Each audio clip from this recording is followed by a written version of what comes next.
दोस्तों कहा जाता है कि यदि धर्मपत्नी बढ़िया मिल गई तो व्यक्ति का जीवन स्वर्ग हो जाता है। यदि वही धर्मपत्नी खराब और बदचलन किस्म की मिल जाए तो व्यक्ति का जीवन बिल्कुल नर्क की भांति हो जाता है।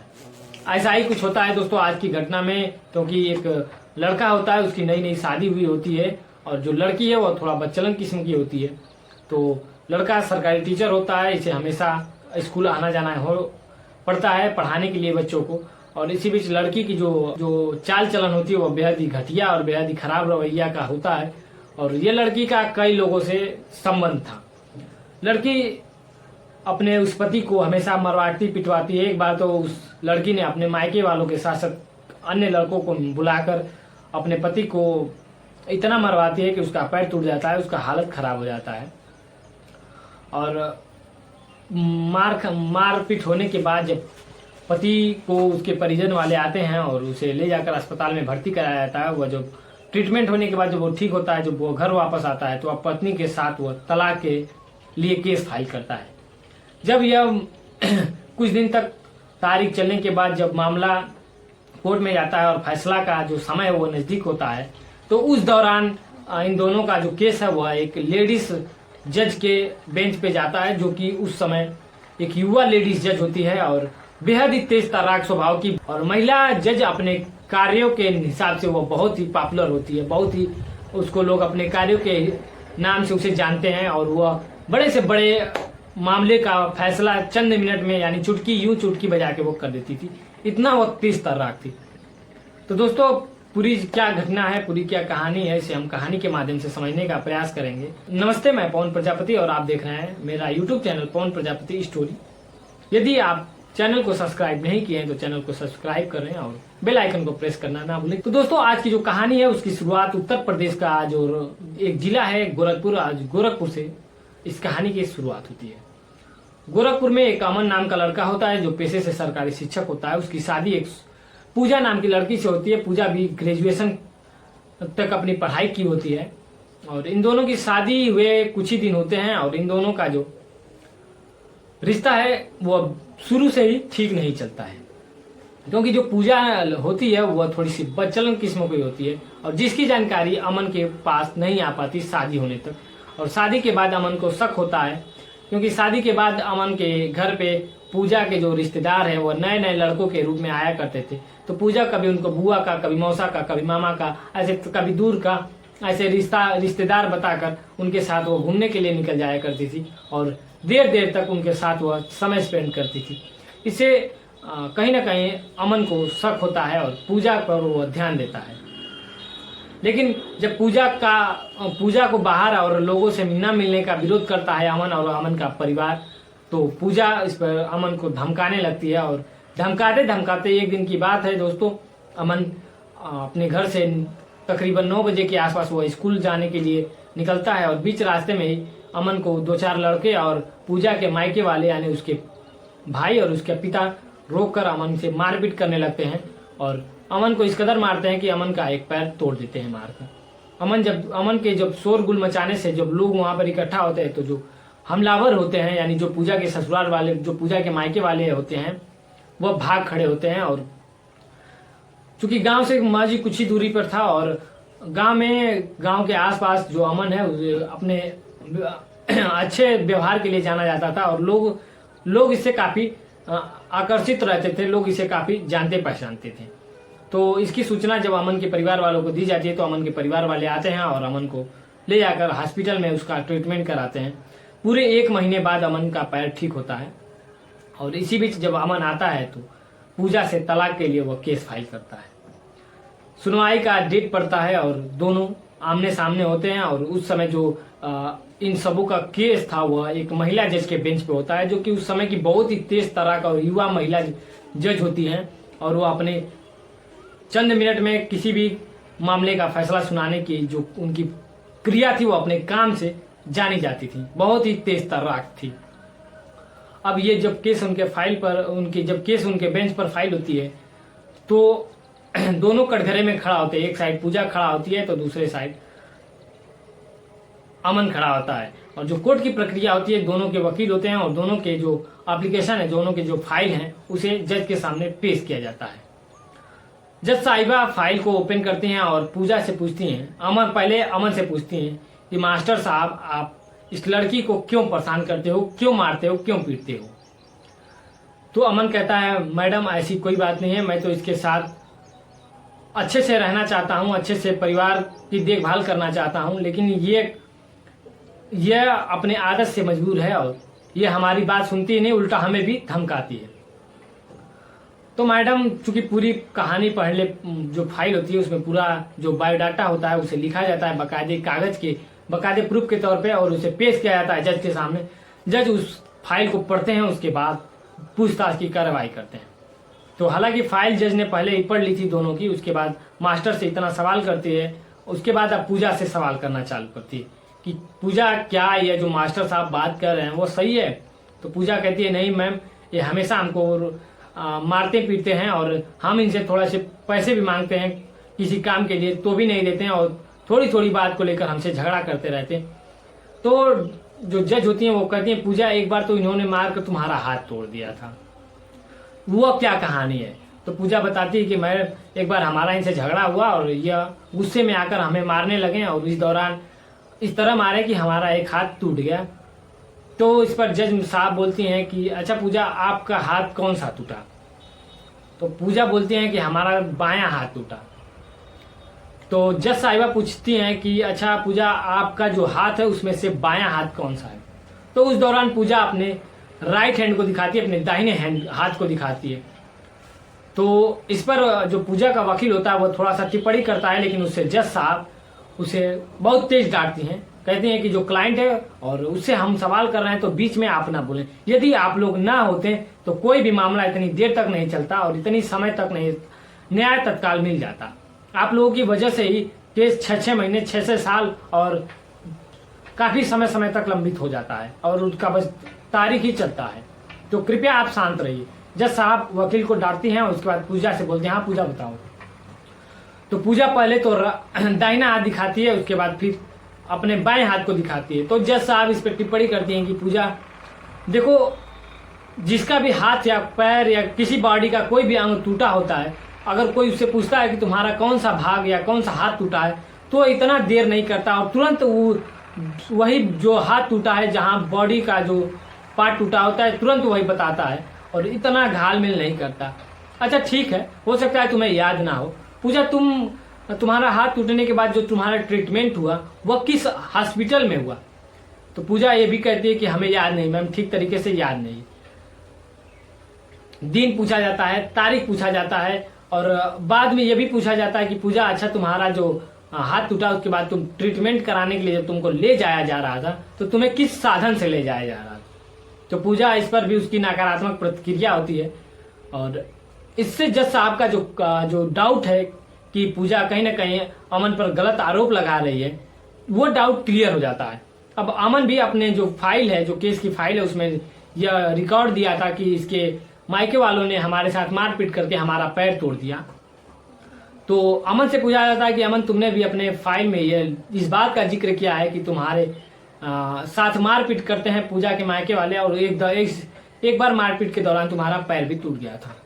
तो अमन कहता है कि जी मैम, मेरा जो अमन का पैर टूटा होता है, जो कि उस कागज में नोट होता है कौन सा पैर टूटा है, किस हॉस्पिटल में उसका इलाज कराया गया है, कितने दिन तक इलाज चला था, कितना इलाज का खर्चा है, पूरा विवरण जो है वह लिखा था और पूरा विवरण जो है अमन जज साहिबा के सामने बताता है। उसके बाद वह अमन रोने लगता है, बेहद ही भावुक हो जाता है, कहता है कि मैम हम इसे किसी भी बात का, किसी भी चीज का परेशानी नहीं होने देते, लेकिन यह है तो अपने आदत से बाज नहीं आती। तो जो उसकी पत्नी होती है पूजा, वो कहती है कि मैम ये हमारे रिश्तेदारों के साथ दुर्व्यवहार करते हैं, उनसे मिलने के लिए हमें मना करते हैं। तो जज साहब पूछती हैं कि अमन आप ऐसा क्यों करते हैं इनके रिश्तेदारों के साथ। तो अमन यह बात बताता है कि मैम इनके रिश्तेदार हैं जो सभी युवा लड़के आते हैं, तो कभी ये मामा का लड़का बताते हैं, कभी मौसा का लड़का बताती है, कभी चाचा का, तो कभी दूर के रिश्तेदार का, और ऐसा बताते हुए उनके साथ समय स्पेंड करने के लिए घर से बाहर घूमने के लिए चली जाती हैं और 4-4, 5-5, 6-6 घंटे ये बाहर रहती हैं, जिससे हम एक सरकारी मास्टर हैं और हमारा भी एक समाज में क्रेज है और इनके वजह से हमारा जो सामाजिक स्थिति है, जो सामाजिक सौहार्द है, उस पर हमारी जो सामाजिक छवि है उस पर टिप्पणियां तरह तरह के लोग सवाल करते हैं और कहीं ना कहीं हम भी शक करते हैं, इसलिए इनको मना करते हैं। तो बताइए क्या गलत है? आपके रिश्तेदार आए हैं और रिश्तेदार में आपके भाई नहीं आ पाते हैं, आपके पिताजी नहीं आ पाते, आपके दूर दूर के रिश्तेदार आते हैं, वो भी बस लड़का होते हैं। तो कोई भी मैम अपनी कोई भी पति इस प्रक्रिया से शक के दायरे में तो होगा ही। तो इस पर जज साहब भी उससे पूछती हैं तो वो कहती है कि नहीं, हमारे सब रिश्तेदार हैं और बेवजह ये हमारे ऊपर गलत आरोप लगा रहे हैं। अब जज साहब पूछती हैं कि ठीक है, अच्छा ये बताइए कि अमन आप क्या चाहते हैं? अमन कहते हैं कि मैं इन्हें तलाक देना चाहता हूँ। जो पूजा होती है वह भी कहती है कि हमें इनके साथ नहीं रहना। इसके बाद अब ये होता है कि अमन देखो, दोनों की अभी दोनों अभी युवा वर्ग के लोग हो और दोनों आपस में समझ बूझ कर एक परिवार को एक कर लोगे तो ज्यादा बेटर होगा। लेकिन अमन कहता है नहीं मैम, हमें इसके साथ नहीं रहना।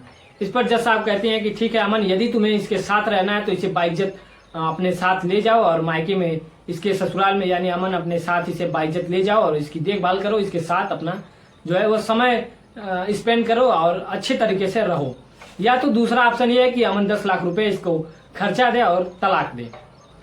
इस पर पूजा कहती है 10 लाख नहीं, हम 20 लाख लेंगे और अमन को धमकाने लगती है कि तुम दोगे नहीं, कैसे नहीं दोगे, इससे भी बुरा तुम्हारा हाल करूंगा। और ऐसी तमाम बातें जो पूजा वहीं जज साहब के सामने धमकाने लगती है अमन को। अमन कहता है देखिए जज साहब, मैम यदि आपके सामने ये इस प्रकार की धमकी दे सकती है तो हमारे साथ बाहर क्या ही होता होगा। इसके बाद कोर्ट का समय खत्म होता है और अमन के पास डिसीजन 2 होते हैं कि या तो अमन इसे बाइज्जत अपने घर रखे या तो 10 लाख रुपए देकर इसे डिवोर्स दे।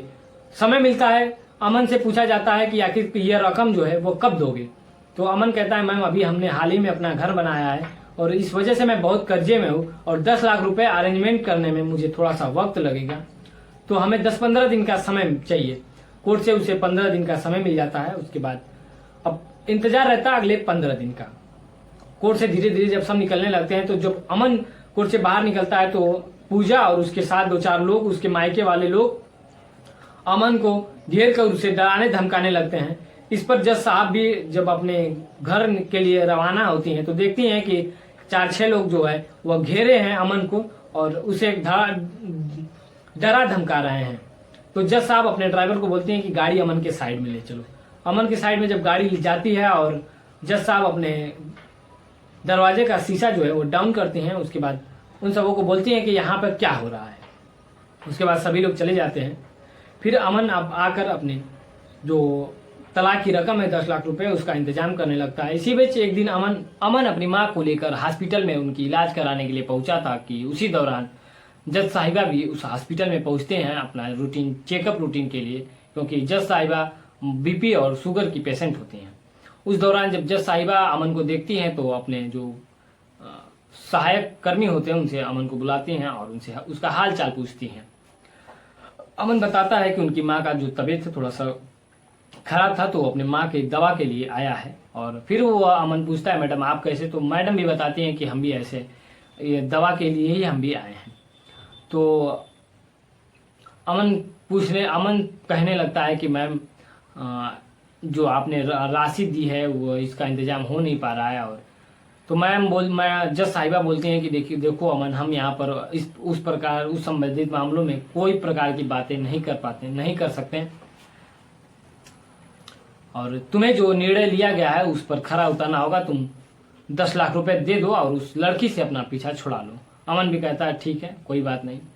और अब 15 दिन बाद जब इनकी तारीख होती है पेशी का, अब जब दोनों अमन और पूजा आमने सामने होते हैं और जज साहिबा सामने बैठी होती हैं, अमन तुरंत 10 लाख का चेक निकालता है और पूजा को दे देता है और वहां से पूजा की जिंदगी अब खत्म हो जाती है और अमन का जो पूजा का साथ है वो खत्म हो जाता है। हॉस्पिटल में मुलाकात के दौरान अमन ने बताया कि मैडम वो हमको लगातार धमकी दे रही है। तो मैडम ने अपना एक नंबर दिया कि अमन जब तुम्हें धमकी मिले तो तुम हमें कॉल करके बताना। तो जब 15 दिन बाद इन सबों का जो तारीख मुकर्रर था वहां पर जब कोर्ट में पहुंचते हैं तो अमन 10 लाख रुपए का चेक निकाल कर पूजा को देता है और दोनों का डाइवोर्स हो जाता है। उसके बाद दोनों अलग अलग रास्ते पर हो जाते हैं, दोनों अपना अलग अलग काम करने लगते हैं। पूजा अपनी अलग दुनिया में हो जाती है और अमन जो है अपना अलग दिशा और दशा बदल लेता है। अमन अपने माँ बाप के साथ हंसी खुशी अपना जो जीवन है वो बिताने लगता है। इसी दौरान अचानक एक दिन जज साहिबा को वो फोन करता है धन्यवाद देने के लिए, क्योंकि उस बदचलन लड़की से जो उसका पीछा छूटा था, तो उसके वजह से जज साहब को धन्यवाद देने के लिए फोन करता है। तो जज साहब को जज साहिबा को जब वो फोन करता है तो हालचाल होने के बाद अमन फोन पर बातें करते करते ही काफी रोने लगता है। उसकी जो भावनात्मक जो विचार हैं वह शेयर करने लगता है और उस पर भावुक हो जाता है। तो इस पर जज साहिबा कहते हैं कि अमन देखो, दुनिया में तुम ऐसे व्यक्ति नहीं हो जिसे इस प्रकार का दंड भुगतना पड़ रहा है। कहीं लड़का गलत होता है तो लड़की सही होती है, और लड़की सही होती है तो लड़का गलत होता है, और लड़का जब सही होता है तो लड़की गलत होती है। ये इसके शिकार तुम ही नहीं बल्कि हम भी हैं। तो अमन पूछता है कि मैडम आपके साथ ऐसा क्या हुआ, आप तो एक बड़े पोस्ट पे हैं। तो मैडम बताती हैं कि ऐसी कोई बात नहीं है, हमारे साथ हम लोग हमारा एक फ्रेंड था, वो उसके साथ हम रिलेशनशिप में थे और वह काफ़ी नशा करता था, इसलिए हमारी उससे जो बात है वो ख़त्म हो गई और अब तक हमने शादी नहीं की। तो इस पर जब साहिबा पूछती है अमन तुमने अभी तक शादी की है या नहीं। तो अमन भी कहता है कि नहीं मैडम, हमने अभी तक शादी नहीं की। तो जज साहिबा पूछती हैं कि तुम्हें पूजा का कोई सूचना मिला कि नहीं। तो अमन कहता है कि पूजा तो 10 लाख रुपए मिलने के बाद वह अपनी दूसरी शादी कर ली और वह अपना अलग जीवन जी रही है और हम अपना अलग। तो जज साहिबा पूछते हैं अब तुम्हें कोई धमकी वगैरह तो नहीं मिलती। तो अमन बोलता है नहीं मैडम, अब मुझे कोई धमकी नहीं मिलती। जज साहिबा पूछते हैं मास्टर तुमने शादी की है कि नहीं अभी। अमन बोलता है नहीं मैम, अब हम शादी करना भी नहीं चाहते हैं और भला कौन लड़की हमसे शादी करेगी।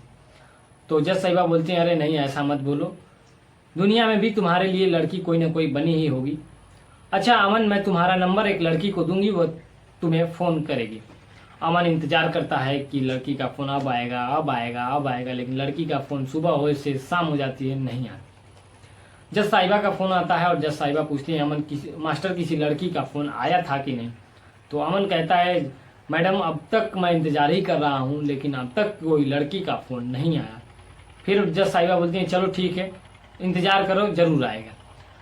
सुबह से शाम हो जाती है, शाम से रात होता है, रात से फिर अगला दिन आ जाता है। उसके बाद फिर जज साहिबा का फ़ोन आता है कि क्या अमन किसी लड़की ने तुमको फ़ोन की थी। अमन फिर बोलता है कि जी नहीं मैडम, किसी लड़की का फ़ोन नहीं आया था। तो काफ़ी बातचीत के बाद मैडम बताती हैं कि मैं लड़की नहीं हूँ। तो अमन बिल्कुल शौक हो जाता है और उसके बाद दोनों की जो बातें हैं वो दोनों एक दूसरे के होने की बातें करने लगते हैं और आगे चलकर दोनों एक दूसरे के हो भी जाते हैं। तो कैसी लगी आपको ये कहानी, कमेंट बॉक्स में जरूर